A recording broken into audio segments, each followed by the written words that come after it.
Imagine this. You're a billionaire, a titan of industry, stepping off a transatlantic flight after closing a deal that could reshape the world. You're exhausted, but triumphant, ready to board your own private jet and head home. But then, in a single moment, everything changes. A voice, sharp, cold, and dripping with disdain, cuts through the air. You don't belong here. Get out, or I'll call security. That woman is Amara Kingston, a black female CEO who built an empire from nothing. But today, she's about to face the most humiliating, gut-wrenching ordeal of her life, right in the heart of her own company. What the arrogant employee screaming at her doesn't know is that she's just made the biggest mistake of her career. And what Amara doesn't yet realize is that this moment will spark a revolution that will echo far beyond the airport walls. Stick with us, because this isn't just a story of one woman's fight against prejudice. It's a tale of courage, betrayal, and a twist so shocking it'll leave you speechless. Will Amara crumble under the weight of injustice? Or will she rise to rewrite the rules of her empire? Keep watching to find out. The sky over Westchester County Airport was a churning sea of gray, the kind of storm that seemed to carry a warning in every raindrop. Amara Kingston stepped out of her sleek black Rolls-Royce, her tailored coat catching the first cold droplets of rain. Her heels clicked against the wet pavement, each step radiating the confidence of a woman who had just sealed a $2 billion deal in London. At 42, Amara was the CEO of Kingston Global Airlines, a powerhouse in the aviation industry she'd built from a single charter plane to a fleet that spanned continents. Today, all she wanted was a moment of peace in her company's exclusive first-class lounge before boarding her private jet home to New York. But as Amara approached the frosted glass doors of the lounge, a man's voice stopped her cold. "Excuse me, ma'am," said Victor Hayes, the lounge manager, his tone laced with suspicion. "This area is for elite passengers only. I'll need to see your boarding pass and membership card." Amara paused, her hazel eyes narrowing slightly. She was used to occasional scrutiny, being a black woman in a world of old money elites often invited it. But this was different. Victor's words carried an edge, a challenge that felt personal. For years, she'd slipped into this lounge unnoticed during off-peak hours, her presence unquestioned. Today, something was off. Without a word, Amara reached in her Hermes clutch and handed over her platinum membership card and boarding pass. Victor took them, his lips curling into a faint sneer as he held them up to the light, inspecting them like a detective searching for fraud. "These don't look right," he said loudly, ensuring nearby passengers could hear. "I've never seen cards like this before. Are you sure you're in the right place?" Amara's jaw tightened, but her voice remained steady. "I assure you, they're genuine. I belong here." Victor's eyes flicked over her, from her damp coat to her understated diamond earrings, his skepticism palpable. "Fine," he said, his tone dripping with condescension. "But you'll need to wait outside while I verify. We have to protect our high-end clients' privacy." The words hit like a slap, but Amara didn't flinch. She stepped outside into the rain, her coat soaking through as Victor turned to greet a white businessman who'd just arrived. "Good afternoon, Mr. Reynolds," Victor said warmly, ushering the man inside without a glance at his ID. Amara watched, her chest tightening with a mix of fury and disbelief.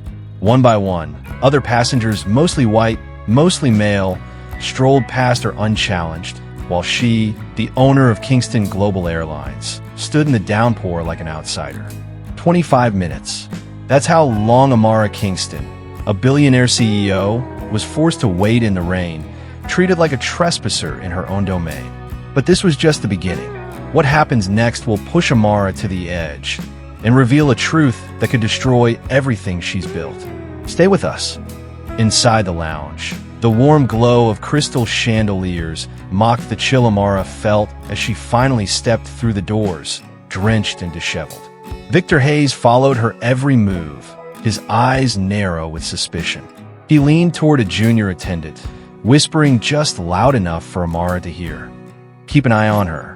Let me know if she does anything off." Amara settled into a leather armchair in the corner, her expression calm but her mind racing. No one in the room knew she was the CEO, not Victor, not the staff, not the passengers sipping champagne.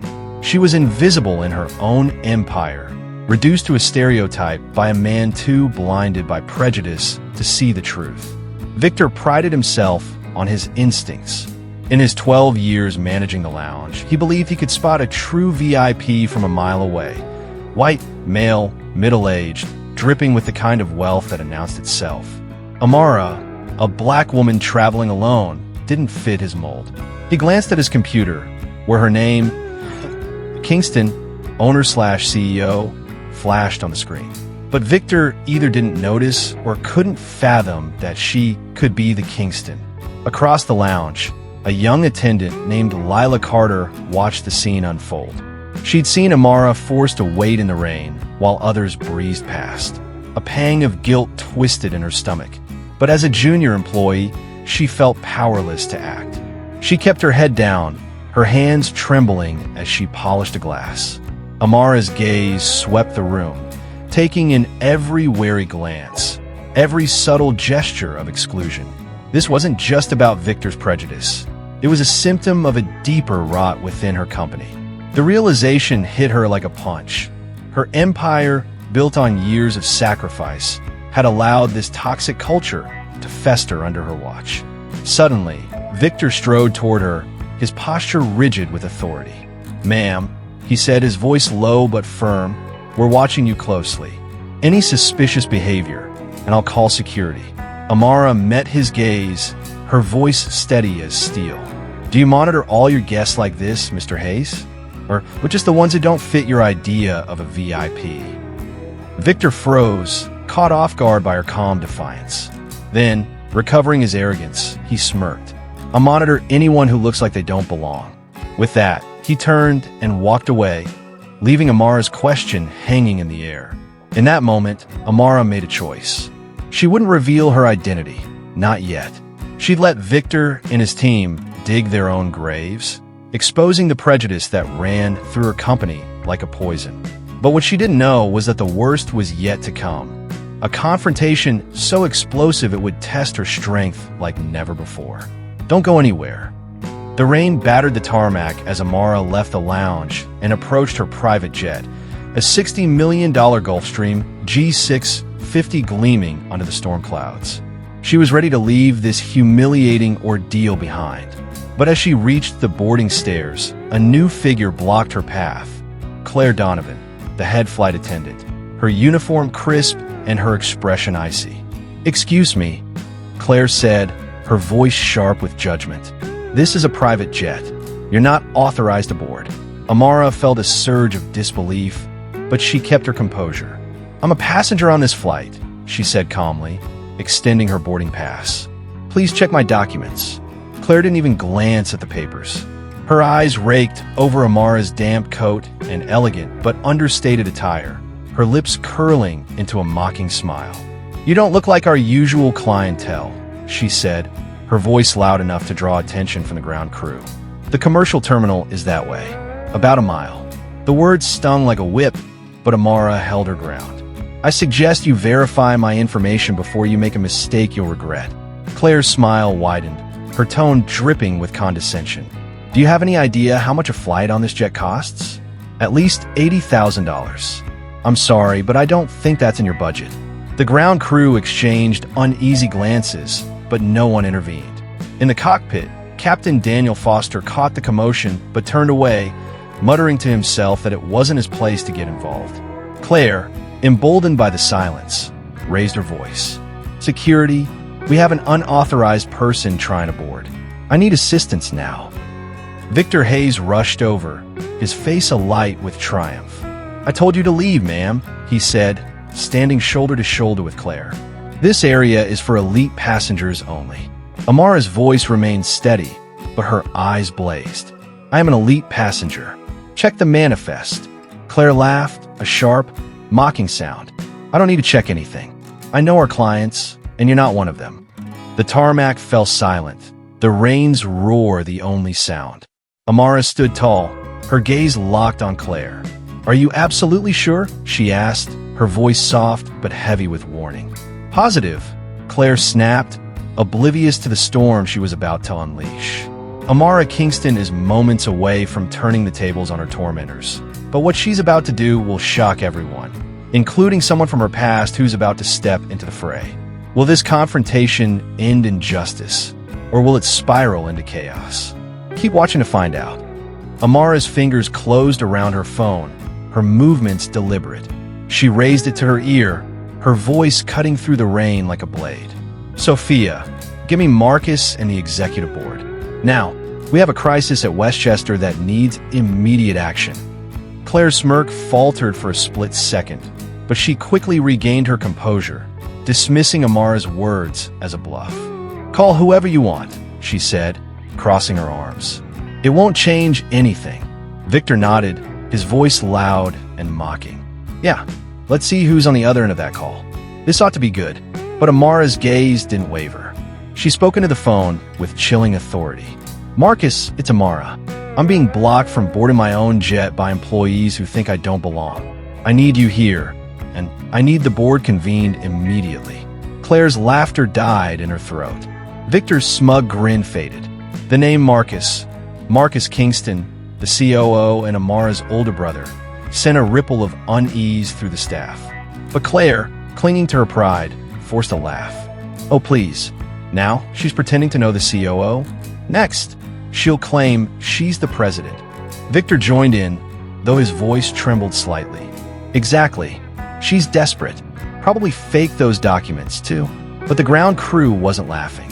Lila Carter, the young attendant, stepped forward, her voice shaking but resolute. I think we should check the manifest again. This doesn't feel right. Claire whirled on her, eyes blazing. Stay out of this, Lila. You're out of your depth. Amara's phone call ended, and she slipped the device in her pocket. Her voice was low, almost a whisper, but it carried the weight of a hurricane. Claire Donovan, Victor Hayes, you've made your choice. Every word you've said, every action you've taken, will be used against you. I gave you a chance to fix this.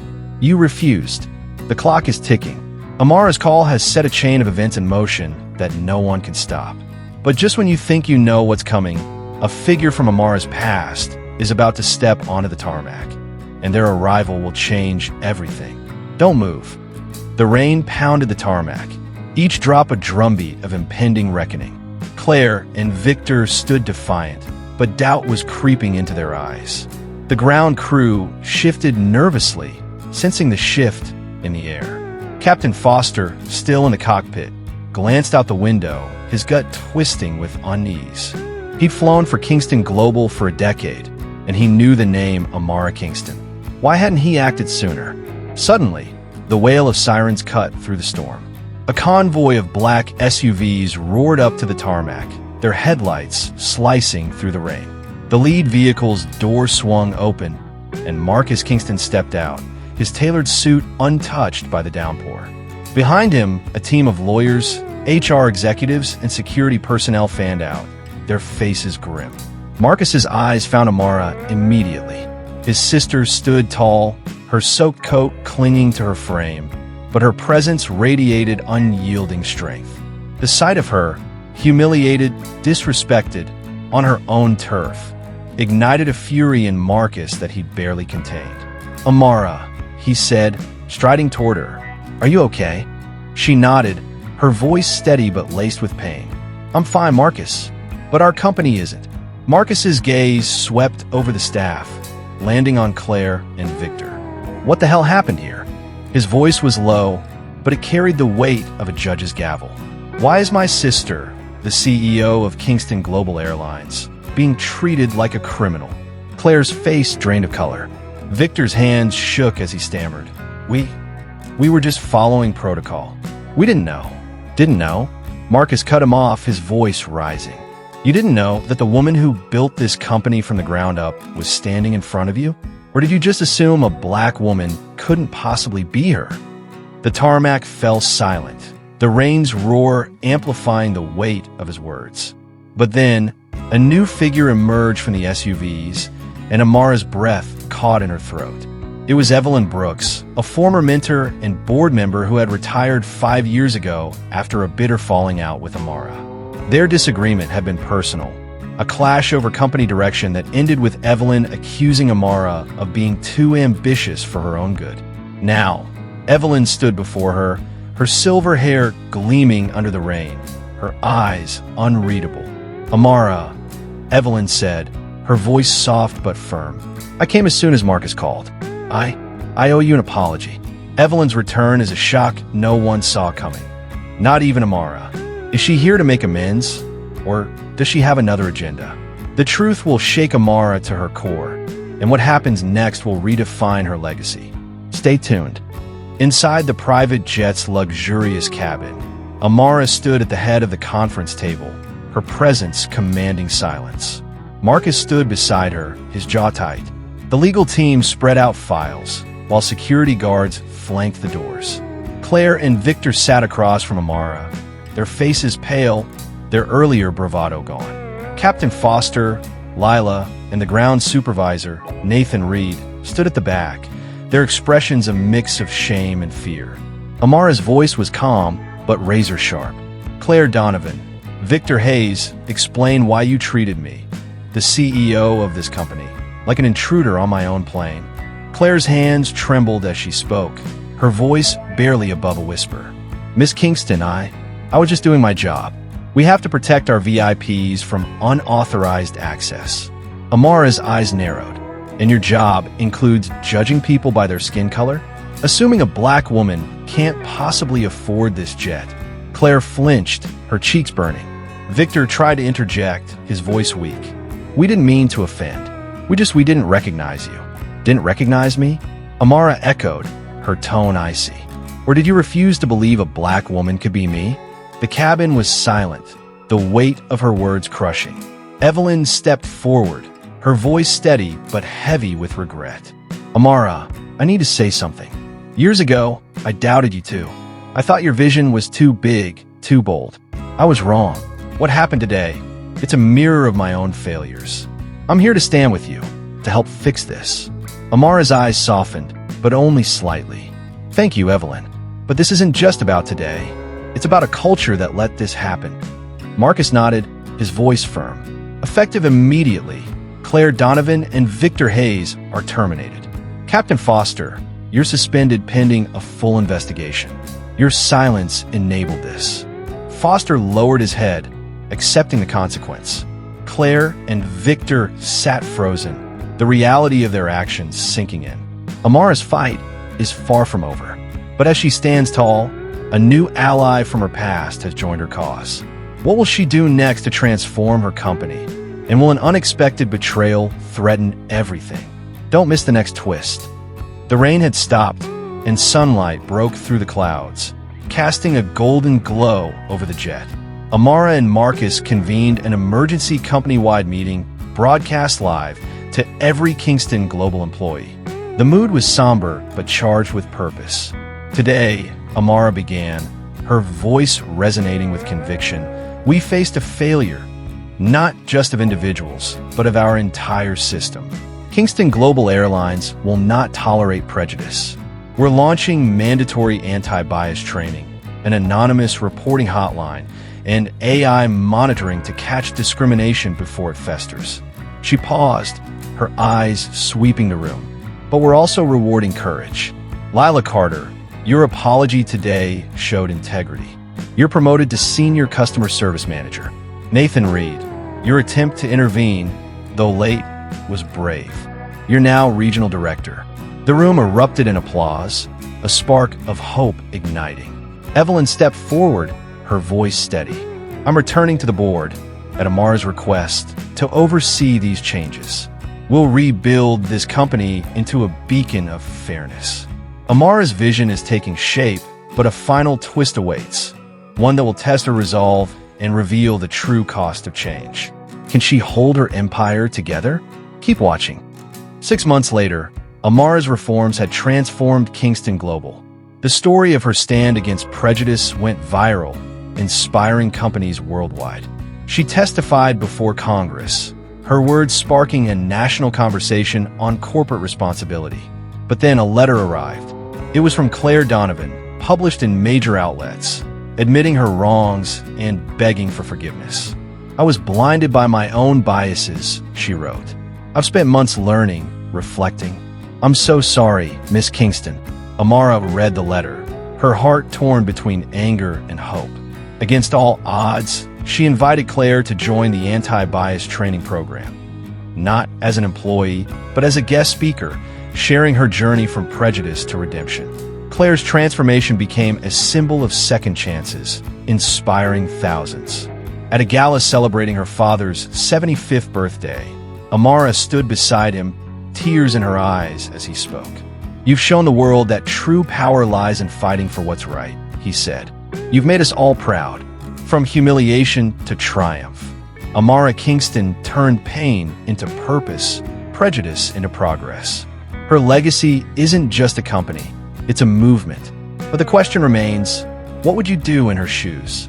Thank you for joining us on this incredible journey. Amara's story isn't just about one woman. It's about the courage to stand up, the power to change, and the strength to forgive. What will you do to fight injustice in your world? Share your thoughts in the comments, like this video, and subscribe to join us for more stories that inspire. Until next time, keep rising.